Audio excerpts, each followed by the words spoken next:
Mukhang hindi ka panipaniwala, pero totoong nangyari ang lahat ng iyon. Itago na lamang natin siya sa pangalang Myla, 20 years old, isang college student. Nasa waiting area siya ng terminal ng bus nang biglang bumuhos ang malakas na ulan. Sa simula, ay ambon lamang, ngunit mabilis itong lumakas. Tila walang balak kuminto.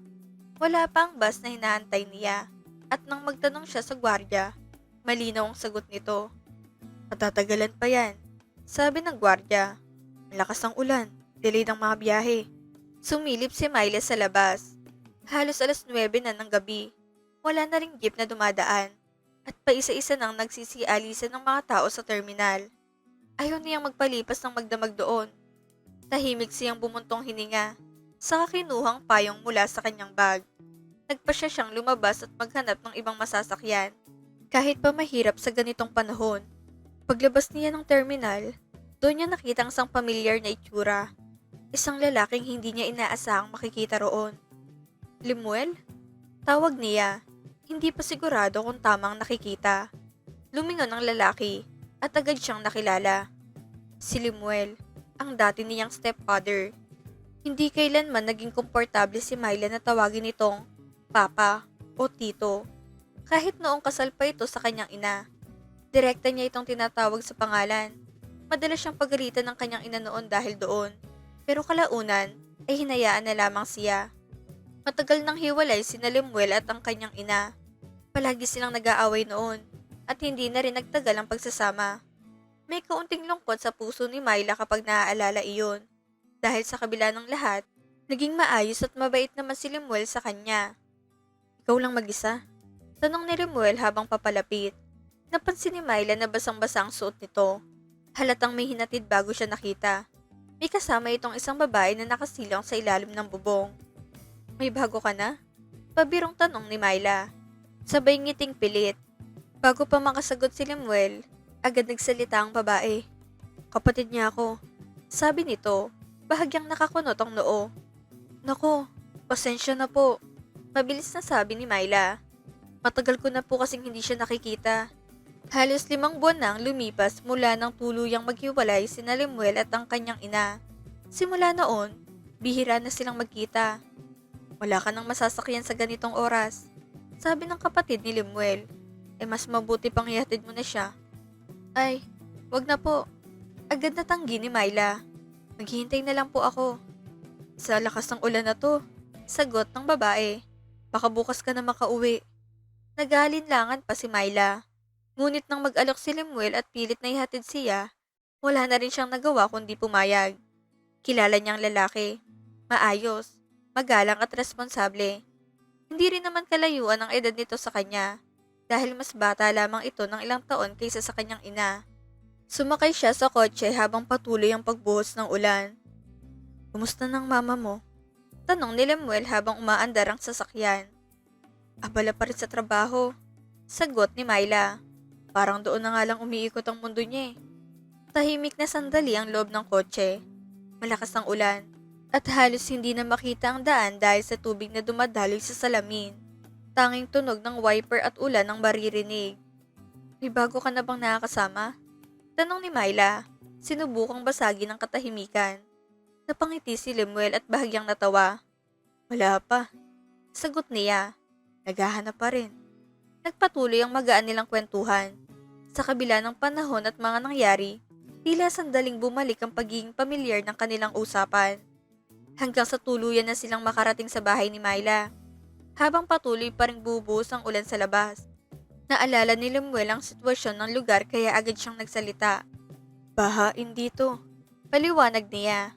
Kaya nag-hotel na lang kami ng mama mo. Saglit na nag-isip si Myla. Pwede naman po siguro akong bumaba. Sabi niya, tatawid na lang ako kahit may baha. Bubukas na sana siya ng pinto nang bigla siyang pinigilan ni Limuel. Napahinto si Myla at napatingin sa sariling kamay. Nakahawak dito ang kamay ng lalaki. Mag-hotel ka na lang. Suhestyon ni Limuel. Ako nang bahala. Agad siyang umiling. Ayaw niya sanang pumayag, pero sa paulit-ulit na paghimok ni Limuel, napasunod din siya. May malapit namang hotel kaya doon sila dumiretso. Pagdating sa loob ng silid, inikot ni Limuel ang tingin. Sigurong maayos at ligtas ang lugar. Tahimik si Myla. Nakaupo sa gilid ng kama. Kain muna tayo. Alok niya. Para mabawasan ang ilang na nararamdaman. Pumayag si Lemuel at umorder na lang ng pagkain. Habang naghihintay, napansin ni Myla na hinubad ni Lemuel ang basa nitong damit. Galing kasi ito sa labas. Tinulungan ng kapatid sa pagkuha ng mga gamit. Kaya isinabit niya ang damit malapit sa electric pan upang matuyo. Umupo si Lemuel sa tabi ni Myla. Iisang kama lang laman ng kwarto. May boyfriend ka na ba? Tanong nito. Casual ang tono. Meron. Sagot ni Myla. Bago pa lang kami. 2 buwan pa lang. Ikaw? Balik niyang tanong. Wala pa? Ngumiti si Lemuel. Wala pa. Sagot niya. Wala pa akong nakikilalang kasing lambing ng mama mo. Biro niya. Napatawa si Myla. Pero doon na nagsimula maging mas bukas ang usapan. Ikinuwento ni Lemuel na may nakakasama siyang iba't ibang babae matapos silang maghiwalay ng ina ni Myla. Playboy ka pala. Biro ni Myla. Single naman ako. Sagot ni Lemuel. Diretso at walang pag-aalinlangan. Habang tumatagal, mas naging prangkang lalaki. Pati ang mga karanasan niya ay kinukwento dito. Dumating ang order nila at nagsimula silang kumain. Pero hindi uminto ang pag-uusap. Unti-unting nakaramdam si Myla ng kakaibang init. Hindi niya maipaliwanag kung dahil ba sa maliit na kwarto o sa mga salitang naririnig niya. Pinilit niyang alisin ang kung anong pumapasok sa isip niya. Pero sa bawat kwento, kusa niyang naiisip ang sarili sa lugar ng babaeng binabanggit nito. Isang beses lang kami ng boyfriend ko. Bigla niyang sabi. Hindi pa siya ganoong kasanay eh. Napatawa si Lemuel. Kung gusto mo ng sanay, biro nito, humanap ka ng mas matanda. Mas maraming alam mga yun. E di ikaw na. Pabirong sagot ni Myla. Biglang natigil si Lemuel sa pagsubo ng pagkain at tumingin sa kanya. Mabilis na bawi ni Myla. Parang kaedad mo lang. At sa sandaling iyon, nagbago ang hangin sa pagitan nila. Isang katahimikang puno ng hindi binibigkas na kahulugan. Tumango si Lemuel bilang pagsang-ayon. Mula roon, lalo pang humaba at lumalim ang kanilang usapan. Walang namalayang oras si Myla. Hanggang sa mapansin niyang pareho na silang nakahiga sa kama. Si Lemuel ay walang saplot. Samantalay siya'y nakasuot pa rin ang kanyang uniforme. Patuloy pa rin ang pagkakwento ng lalaki. Mga karanasan, mga salitang tila walang bigat ngunit unti-unting bumibigat sa loob ni Myla. Nakikinig lamang siya. Tahimik. Hanggang sa biglang tumigil ang lahat nang magtama ang kanilang mga mata. Iiwas na sana siya ng tingin.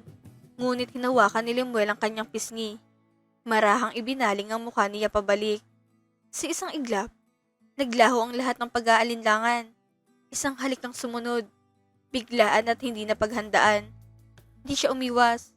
Sa halip, tila kusa siyang sumabay sa galaw nito. Malamig ang gabi. Malakas pa rin ang ulan sa labas. At silang dalawa lamang nasa silid na dapat ay pansamantala lang niyang tinutuluyan. Hindi agad naputol ang pagitan nila. Sa bawat segundo, mas umiinit ang hangin sa kwarto. Hanggang sa tuluyan na nilang hindi napigilan ng sarili. Saka lang bumalik ang malinaw na pag-iisip ng humupa ang lahat. Tahimik silang dalawa. Halos 1 oras silang walang imik. Parehong tulala. Tila pareho ring nag-iisip kung ano ang kanilang nagawa. Uuwi na ako. Mahina at maingat na sabi ni Lemuel. Parang natatakot na makabasag ng katahimikan. Sige, sagot ni Myla. Mag-ingat ka. Nagbihis ang lalaki at umalis. Iniwan si Myla na mag-isa sa silid. Hindi niya alam kung anong dapat maramdaman. Alam niyang mali ang nangyari. Pinili niyang matulog na lamang. Kinabukasan, humupa na ang baha at tumigil ang ulan. Umuwi siya sa bahay na parang walang naganap. Pilit niyang ibinaon sa limot ang lahat at binaling ang atensyon sa kanyang boyfriend. Parang malalim ang iniisip mo. Puna ni Jim, ang kanyang nobyo. Wala naman. Sagot ni Myla. Pagod lang siguro. Ang daming gawain sa school eh. Gusto mo bang magpahinga muna sa apartment ko? Alok ni Jim. Malapit lang ang tirahan nito sa eskwelahan. Praktikal, lalo na't malayo ang bahay ni Jim. Noong gabing iyon na inulan siya, hindi niya rin naman ito inasahan. Mainit ang araw sa kabiglang bumuhos ang ulan sa gabi, katulad ng panahong ito. Sumama siya kay Jim sa loob ng apartment. Sinubukan nilang magpalamig. Ngunit bago pa man lumamig ang buong kwarto, lumapit na agad si Jim at hinalikan siya. Di siya tumanggi. May guilt siyang dala. Isang lihim na hindi niya masabi. Marahil, sa isip niya, ito na lamang paraan para bumawi. Sinusubukan niyang ibigay ang inaasahan ni Jim. Pilit ipinapakitang damdaming hindi naman niya tunay na nararamdaman. Kahit pa maayos ang lahat sa panlabas, ramdam niyang kaibahan. Tahimik siyang nagkunwari. Mabilis siyang nagbihis. Kapwa may kaba na baka anumang oras ay bumalik ang roommate ni Jim. Mula noon, naging madalas ang kanilang pagsasama tuwing gabi.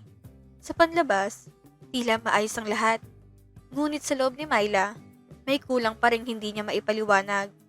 Isang araw, umuwi si Jim sa probinsya dahil may okasyon ng pamilya nito. Si Myla naman ay galing lang sa eskwela. Maayos ang panahon. Malinaw ang langit. Puno ng bituin at dumating na rin ang bus na maaari niyang sakyan pauwi. Wala sanang dahilan para mag-alinlangan. Ngunit may kung anong gumalaw sa loob niya. Bago pa man niya mapigilan ang sarili, kinuha niya ang cellphone at nag-type ng mensahe kay Lemuel. Wala akong masakyan at wala rin si mama sa bahay. Pwede mo ba akong samahan at mag-hotel ulit? Noong mga panahong iyon, hindi pa malinaw sa kanyang ibig sabihin ng salitang cheating. Hindi niya alam. Iyon na pala ang ginagawa niya. Hindi siya nabigo. Dumating si Lemuel sa terminal at sinundo siya. Mula roon, dumiretso sila sa isang hotel at nag-check-in. Tahimik silang dalawa sa simula, hanggang sa si Myla na mismo ang nagsalita. Wala akong nararamdaman kapag magkasama kami ng boyfriend ko. Mahina niyang sabi. Masasanay din siya. Sagot ni Lemuel. May tono ng pag-unawa sa boses nito. Nagbigay pa ito ng payo. Nagbanggit ng mga ideyang tila para bang normal lamang ang lahat. Hindi komplikado ang naging kilos ni Myla. Marahan niyang hinawakan ang kamay ng lalaki. Ako na lang tutulong sa kanya. Sabi niya. Pero, pwede mo ba akong turuan? Lumapit siya at hinalikan si Lemuel. Hindi siya tinanggihan. Sa sandaling iyon, naroon ang pakiramdam na matagal na niyang hinahanap. Ang gaan, ang pagkalito, ang pagkabuhol-buhol na emosyon na hindi niya maranasan sa kasalukuyang relasyon. Nawalan siya ng direksyon. Parang hindi niya alam kung saan siya dadalhin ang sariling katawan. Nang matapos ang lahat, malinaw sa kanyang mukha ng damdaming hindi niya itinago. Nanatili pa sila sa hotel ng ilang oras, hanggang sa magsalita si Lemuel ng isang bagay na hindi niya inaasahan. Susunod ako sa kapatid ko sa Cebu. Paliwanag nito. Doon na rin ako titira. May negosyo silang itinayo at kailangan nila ako roon. Nakaramdam ng lungkot si Myla. Alam niyang lalayo ng lalaking naging takbuhan niya. Ngunit wala rin siyang karapatang pigilan ito. Mag-ingat ka roon, sabi niya. Kapag umuwi ka dito, tawagan mo ako. Sure, sagot ni Lemuel. Umalis sila sa hotel na parang walang mabigat na nangyari. Makalipas ang isang linggo, nagbigay ng mensahe si Lemuel. Nasa Cebu na raw siya. Iyon na rin ang huling beses na nagkausap sila. Unti-unting ibinaling ni Myla ang atensyon niya sa boyfriend niya. Sa simula, tila wala lang lahat. Parang isang ala-ala lang na maaaring kalimutan. Ngunit habang tumatagal, dahan-dahan ding pumapasok ang realization. Mali pa lang lahat ng ginawa niya. At sa katahimikan ng mga sumunod na araw, iyon ang bigat na kailangan niyang dalhin mag-isa. Habang lumilipas ang panahon, unti-unting nagbago si Jim. Mas naging marunong siya sa kanilang pagsasama. Nakukuha na ni Jim ang hinahanap niya. Ang atensyon, ang lambing, at ang pag-aaruga. Ngunit ang nangyari kina Myla at Lemuel ay nanatiling lihim. Isang kwentong silang dalawa lang ang may alam. Magka-batchmate sila Myla at Jim. Sabay silang nag-aral. Sabay ring nagtapos. Kasabay ng diploma ang pangakong bubuo sila ng mas maayos na kinabukasan. Habang tumatagal, lalong tumitibay ang tiwala ni Jim. Minsan, gusto na sana niyang aminin ang lahat.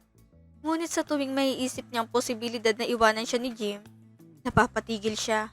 Umuurong ang dila, buhibigat ang dibdib. Mahal niya si Jim, walang duda roon. Ngunit hindi rin niya maikakaila na noong panahong nariyan si Lemuel, may mga sandaling nadala siya at nasarapan sa isang pagkakamaling hindi na niya mabubura. Isang gabi, magkasama silang kumain sa isang restaurant. May maayos ng trabaho si Jim at maganda ang kita nito. Tahimik ang paligid. Maganang usapan. Hanggang sa biglang nagsalita si Myla. Kung sakali ba na malaman mo na nag-cheat ako? Tanong niya, pilit na kalmado. Iiwan mo ba ako? Hindi nag-atubili si Jim.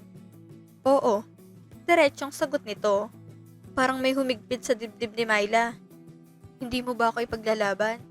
Mahina niyang tanong. Tumingin si Jim sa kanya. Seryoso ang muka.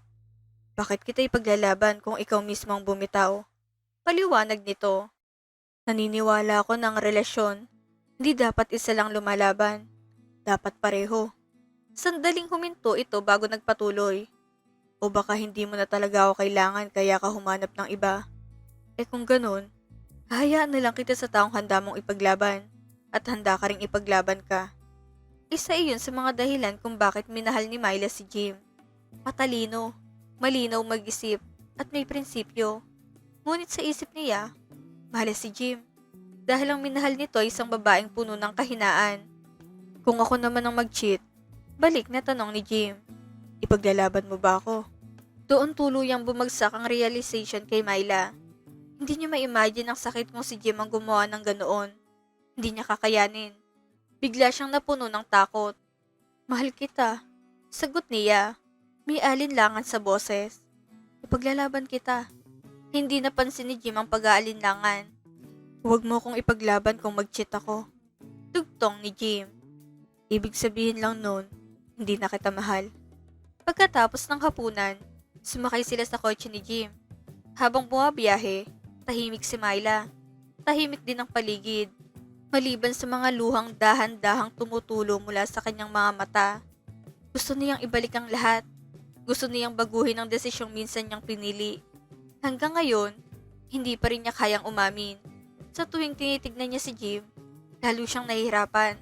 Napakabuti nito. Wagas ang pagmamahal. Gusto niyang sabihin ang totoo.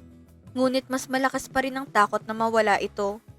Umaasa siyang darating ang araw na magkakaroon siya na sapat na lakas na loob na maharap ang katotohanan. At sana, sa kabila ng lahat, mapatawad siya ni Jim. Mahal na mahal niya ito. At sa ngayon, hindi pa niya kayang bitawan. Nagmamahal, Myla.